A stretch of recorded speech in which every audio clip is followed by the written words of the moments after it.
Hello viewers, this is IT System Admin and Information Technology Learning tutorial channel for you. Today in this tutorial I am going to show you how to start up Boost on Microsoft Edge browser. Sometimes it becomes very important for you, so don't forget to watch full video. To start up Boost on Microsoft Edge browser, click on three dot icon on upper right corner, then click on Settings. In left pane, click on System and Preferences.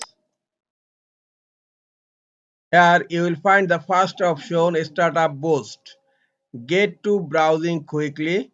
When this is on, it helps Microsoft Edge open faster when you start your device. Just click here to turn it on and then continue running background extensions and apps when Microsoft Edge is closed. Just turn it on. And now, hopefully, when you start browsing, Microsoft is open faster. This is all for today. Hope this tutorial is helpful for you. Keep watching for next tutorial. Thank you very much.